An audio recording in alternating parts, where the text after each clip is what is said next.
Assalamualaikum warahmatullahi wabarakatuh.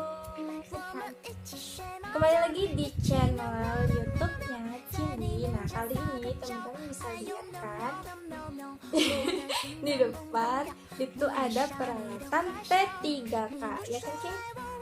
Nah, jadi ini ada sebagian dari peralatan P3K yang di rumah aku, dan kesempatan di video ini kita bakalan langsung praktek. Nah, sebelum itu kita harus tahu dulu nih, apa itu P3K. Ya. Sebelum menonton video ini, jangan lupa like, comment, and subscribe. Aktifkan loncengnya juga ya. Nah, jadi P3K itu kepanjangan dari pertolongan pertama pada kecelakaan. Nah, jadi sebelum ditindaklanjuti oleh tim medis atau dokter, nah kita bisa meminimalisir dari tingkat infeksi atau keparahan dari luka karena sebuah kecelakaan. Nah, adapun P3K ini diatur dalam Undang-Undang KUHP pasal 531. Adapun tujuan dari P3K ini yaitu yang pertama mengurangi resiko kematian, yang kedua mengurangi tingkat infeksi atau keparahan terhadap luka, dan yang ketiga adalah menghindari dari rasa takut. Jadi agar tidak panik, kita melakukan pertolongan pertama. Adapun alat dari P3K itu terdiri yang pertama yang kita tahu itu tandu. Tandu itu fungsinya untuk mengangkat korban yang membutuhkan pertolongan. Jadi bila dia tidak kuat untuk berjalan, nah itu diperlukan tandu. Dan kemudian yang kedua adalah bidai. Nah, bidai ini fungsinya untuk mengurangi pergerakan bila ada korban yang patah tulang atau kesleo. Dan kemudian alat balutan, yang pertama kain kasah, kedua perban, dan ketiga itu plaster. Nah, adapun untuk menghindari dari terjadinya infeksi karena adanya bakteri dari luka tersebut, kita pakai ini pembersih luka. Yang kedua adalah obat merah. Nah, ini obat merah atau biasa disebut di tim medis itu iodin. Dan kemudian, nah untuk luka bakar kita pakai salep untuk luka bakar. Nah, yang paling penting adalah sebelum terjadi itu semua, kita pakai alat-alat ini, kita bersihkan dulu dengan air bersih yang mengalir. Nah, langsung aja kita ke praktek yang pertama. Aduh, kena setrika. Nah, jangan khawatir karena kita udah belajar tadi tentang P3K. Nah, ini kita bakal langsung prakteknya. Yang pertama, jauhkan dari korban yang kena luka bakar. Dan kedua, siapkan peralatannya. Ini air mengalir dan salep luka bakar. Yuk, langsung aja ke praktek. Jadi yang pertama itu kita alirkan luka yang terkena benda panas tadi atau stiker tadi dengan air mengalir yang bersih selama 10 menit. 10 menit ya. Nah, kalau sudah 10 menit itu kita biarkan bentar, lalu kita beri salep. Adapun fungsi untuk mengapa kita kasih air itu gunanya untuk menormalkan suhu pada kulit kita agar tidak terjadinya kerusakan yang parah pada jaringan epidermis atau jaringan kulit luar kita. Dan kemudian untuk menghindari dari bakat, kita pakai salep luka bakar. Nah, bila kemudian terjadi adanya gelembung, ada kan biasanya orang yang terkena minyak panas atau api itu ada gelembung yang berisi air, itu tolong jangan dipecahkan teman-teman, karena itu bila kita pecahkan akan terjadi infeksi. Nah, bila sampai 3 hari belum juga kempes, nah itu teman-teman bisa menghubungi dokter atau mengunjungi rumah sakit atau puskesmas terdekat.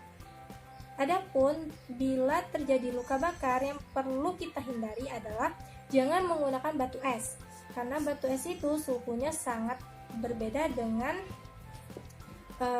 suhu yang terjadi pada kulit kita tadi, karena panas ketemu dingin itu sangat berbeda suhunya. Dan kemudian jangan menggunakan odol. Odol itu juga sifatnya itu emang pertama dingin, tapi ternyata itu dapat menimbulkan kerusakan pada jaringan kulit kita, karena sudah dingin itu kan akan timbul kayak sensasi panas. Nah, jadi jangan pakai odol dan jangan pakai batu es, cukup dengan air yang mengalir, dan bila ada salep luka bakar itu perlu dihalas. Aduh, Apa guys? luka. Bila terjadi luka sayat, yang perlu kita lakukan itu menyiapkan peralatan P3K. Yang pertama itu kapas pembersih, kedua pembersih luka, dan ketiga adalah plaster dan betadine. Nah, untuk menutupi dari luka, bila luka sayatnya itu dalam, kita pakai kain kasa. Yuk kita langsung praktekkan. Masih cara yang pertama, seperti tadi kita bersihkan darah, dan kemudian baru kita bersihkan dengan ini cairan pembersih luka. Merah. Tuh.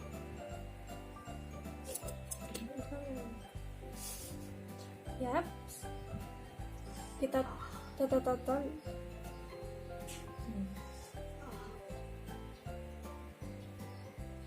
Dan kemudian kita siapkan kain kasa. Setelah dibelas dengan air, ini kita pinggirkan, dan kemudian kain kasa ini kita kasih iodin atau obat merah. Ini fungsinya untuk mengurangi bakteri yang ada pada luka. Ini ya, kita kasih sedikit aja, dan kemudian kita tempelkan pada permukaan yang luka.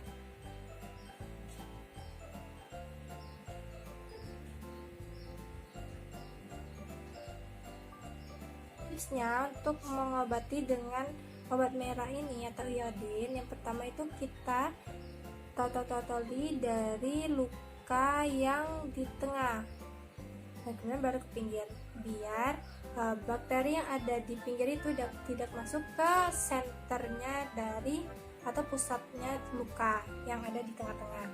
Kemudian baru kita tutup dengan kain kasa ini, dan kita rekatkan dengan plaster. Kita lihat.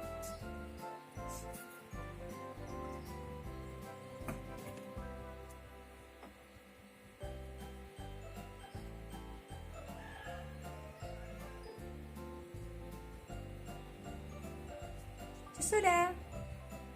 Jadi, usahakan bila terjadinya luka itu hindari dari lukanya terkena air biar lebih cepat mengering. Ke teman-teman, itu tadi cara mengobati luka sayat, dan ini pun juga bisa digunakan pada luka pendarahan yang lain, misalnya terjatuh dari sepeda itu, terus ada luka di lutut ya. Dan kemudian yang perlu diingat, yang pertama adalah kita harus menghentikan pendarahannya, karena bila tidak dihentikan itu bisa terjadi Kekurangan darah. Itu bisa mengakibatkan fatal. Dan kemudian hindari bila sudah dibalut seperti ini, diobatin, hindari dari namanya luka terbuka. Jadi untuk tidak masuknya bakteri kepada luka, kita pakai ya perban, dan terhindar dari juga pembusukan, misalnya terkena air, jadi luka itu cepat mengering. Sekian dari kami tentang P3K, semoga bermanfaat. Maaf jika ada kesalahan. Wassalamualaikum warahmatullahi wabarakatuh.